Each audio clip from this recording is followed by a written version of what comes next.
So thanks very much for your introduction. So even in Japanese, but I get some keywords.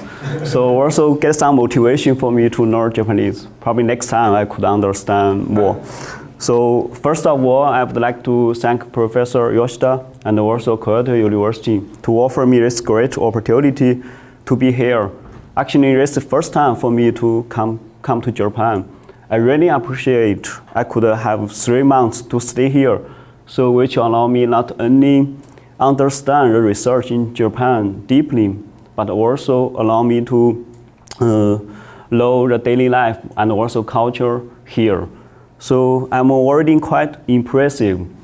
So when I was told I could have a chance to give a talk in general way, which is not limited by my research, so then I do think about what should I talk.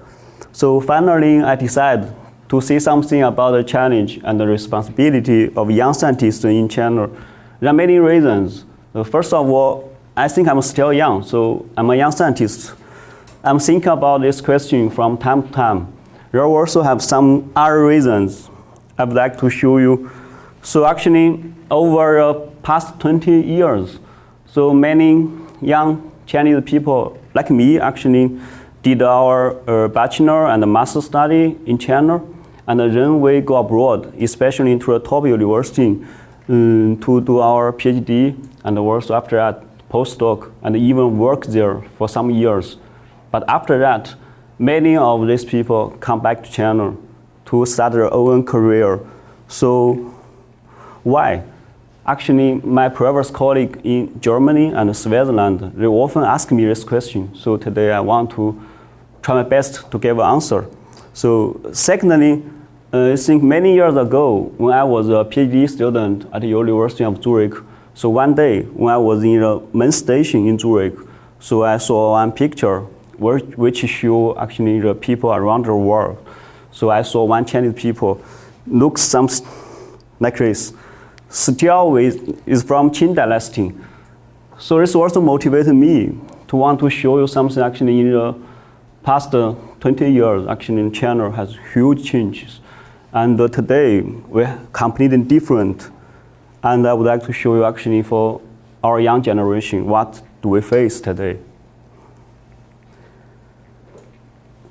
So my talk will contain the following 4 parts. The first part I will show you actually the current situation of China, which could give you more background of this topic. Secondly, I will show you the talent program, which mainly was developed in the last 10 years, and this have very strong influence on young scientists. After these 2 parts, I will show you actually the challenge and the responsibility of young scientists. Actually, you could get, Actually, you could get this information from these 2 parts. Finally, I will give you a very brief introduction of Sichuan province and our university. So according to the World Bank report, in 2016, the GDP of China already ranked second in the world. So even we are still far from to USA, we have to say this is already a great achievement. Especially when we look at this figure, since the reform and opening up, China's economy has continued to grow with an average growth more than 9.6% every year. So this means from 1978 to 2016, the GDP of China increased more than 200 times in such short time. So you could imagine there is a huge change. And also on the other hand, this is also a very high challenge. Take me as an example. So I was born in 1981, it's here. So you could say the GDP is very low. And with the time, it grows very fast. For example, in 2007, I went abroad to do my PhD. So like in 2009, 2010, when I was back to my hometown, I even cannot find a way because almost everywhere under construction, under a lot of new roads. So even for adapt, its change is already a challenge. So how about the rapid economic development influence the common Chinese people. I will show you two examples. The first from transportation. So Japan already had the Shinkansen in 1964, but in China it's not the case. The foundation of China is very poor. So which means, I show you this example, from Beijing to Shanghai is just 1,500 kilometers. But the duration time in 1980s, if we take a tree, it took 26 hours. Even in 2000, it still take around 20 hours. I think you cannot imagine. It's really a long time. But with the rapid development of highway rails, in 2017, the time decreased just to 5 hours. So which means now the high-speed rail become the first of choice for us to go to our city. In addition, so from automobiles, from 2000 to 2015, increased 11 times.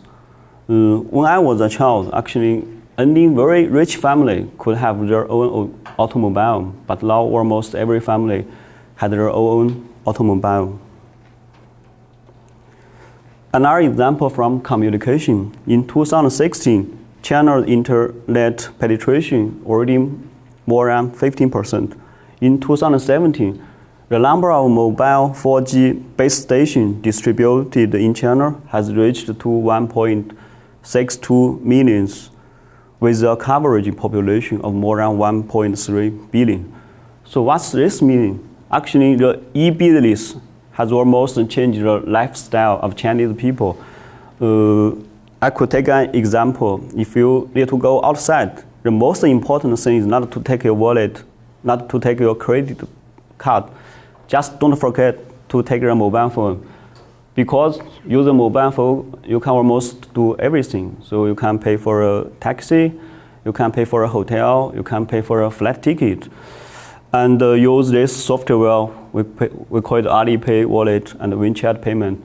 Fortunately, I already see this action logos in some Japanese shopping mall, which means we also can use it here. So why the economy of China can develop so fast? There are many, many factors. I'm not an expert in this field. I just list three factors, just in my opinion. The first reason is the high investment. From this table, the rate of capital formation of China is very high. It's near to 14%. The second is a high accumulation. So from this table, you can say China is very, very high. So Japan is also not low. The most important factor is from high energy consumption. So compared to America and Japan, the energy consumption for China is very, very high. It's almost, let's say, 8 times higher than Japan. So this figure shows energy consumption accounted for global population in 2013. So even the GDP of China is the second, but the energy consumption is already become a top one. Here, I think Japan is very impressive because the GDP of Japan ranked third in the world, but the energy consumption is only 3.7.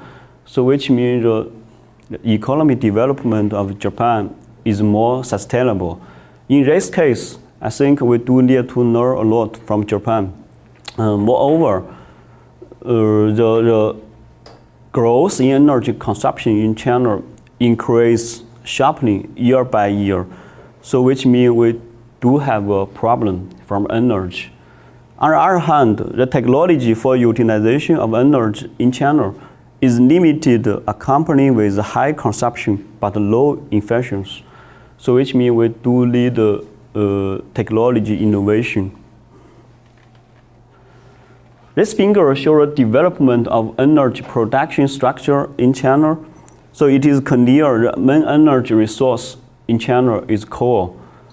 And even our government pay more attention to the clean energy. From this figure, you can see the natural gas, hydronuclear, and wind power actually, the ratio increase.